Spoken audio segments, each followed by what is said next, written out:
Hello friends, welcome to question mate. मेरा नाम है विक्की और आज हम बात करेंगे डिसीजन मेकिंग इन मैनेजमेंट के बारे में। इस वीडियो में हम जानेंगे डिसीजन मेकिंग क्या होता है, types of decision making in management, decision making process के बारे में भी हम जानेंगे डिटेल में, और साथ ही कुछ रियल लाइफ एग्जांपल्स देखेंगे जिससे सारे कॉन्सेप्ट क्लियर हो जाए कि डिसीजन मेकिंग इन मैनेजमेंट क्या होता है। सबसे पहले हम ये समझते हैं कि डिसीजन मेकिंग इन मैनेजमेंट क्या होता है।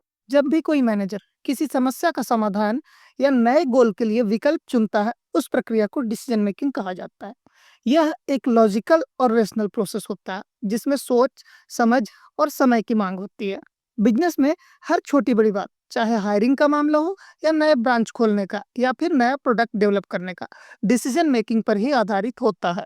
अब हमें टाइप्स ऑफ डिसीजन मेकिंग को समझना चाहिए। डिसीजन अलग अलग तरीके के हो सकते हैं।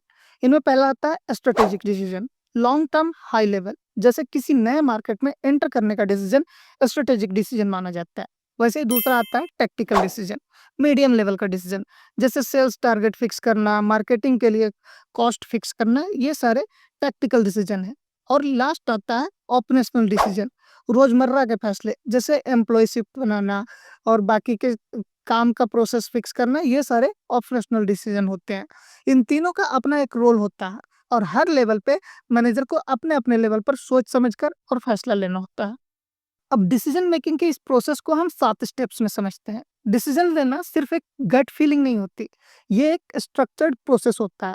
इसमें सबसे पहले हमें प्रॉब्लम की पहचान करनी होती है, उसके बाद इंफॉर्मेशन इकट्ठा करना होता है, उसके बाद अल्टरनेटिव तैयार करना होता है, यानी कि जो प्रॉब्लम था उसको किस तरह से सॉल्व कर सकते हैं उसका अल्टरनेटिव तैयार करना होता है। उसके बाद हर विकल्प का एनालिसिस करना होता है कि कौन सा जो विकल्प है वो ज़्यादा सही होगा।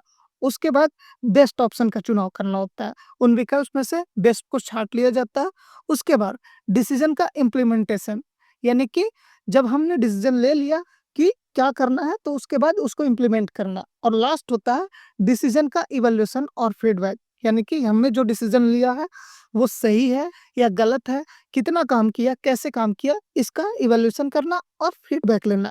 ये स्टेप हर लेवल के डिसीज़न में आपकी क्लैरिटी बढ़ाता है और रिस्क और कंट्रोल में रखता है। अब हम रियल लाइफ एग्जांपल के साथ समझते हैं कि डिसीजन मेकिंग प्रोसेस कैसे इम्पैक्ट करता है बिजनेस को। इसमें हम देखेंगे मारुति वर्सेस फोर्ड इंडिया को। मारुति सुजुकी ने इंडियन कंज्यूमर के माइंडसेट को समझा। फ्यूल इफिशियंसी, इजी मेंटेनेंस और सस्ती सर्विसिंग उनके स्ट्रेटेजिक डिसीजन का बेस बना। वैसे ही फोर्ड इंडिया ने क्वालिटी और परफॉर्मेंस पे तो फोकस किया, लेकिन इंडियन बायर्स के प्राइस सेंसिटिव नेचर को अंडरएस्टिमेट कर दिया। और रिजल्ट क्या हुआ? मारुति सुजुकी ने मास मार्केट को कैप्चर किया और फोर्ड को 2021 में इंडियन मार्केट से एग्जिट लेना पड़ा। एक सही डिसीजन आपको किंग बना सकता है और गलत डिसीजन लिया तो बिजनेस से आउट कर सकता है। ये होता है पावर डिसीजन मेकिंग का। तो इस वीडियो में हमने क्या-क्या समझा है? डिसीजन मेकिंग एक थॉटफुल प्रोसेस है, लॉजिकल प्रोसेस है। ये ऐसे-वैसे नहीं लिया जाता। स्ट्रेटेजिकल, टैक्टिकल और ऑपरेशनल लेवल होते हैं डिसीजन मेकिंग के। 7 प्रोसेस होते हैं डिसीजन मेकिंग को स्ट्रॉन्ग और सक्सेसफुल बनाने के लिए। मारुति वर्सेस फोर्ड का एग्जांपल भी हमने देखा कि कैसे मारुति ने मास मार्केट को कैप्चर किया और फोर्ड को इंडियन मार्केट से आउट होना पड़ा। सो फ्रेंड्स, आज हमने समझा डिसीजन मेकिंग इन मैनेजमेंट के बारे में। अगर वीडियो आपको पसंद आई हो तो लाइक करें और कमेंट में लिखें कि आपके हिसाब से किसी मैनेजर के लिए सबसे मुश्किल डिसीजन लेना क्या होता है। इस वीडियो में अपने दोस्तों के साथ जरूर शेयर करें। मिलते हैं नेक्स्ट वीडियो में नेक्स्ट टॉपिक के साथ। तब तक के लिए have a good life, make a great story of your life. Thank you.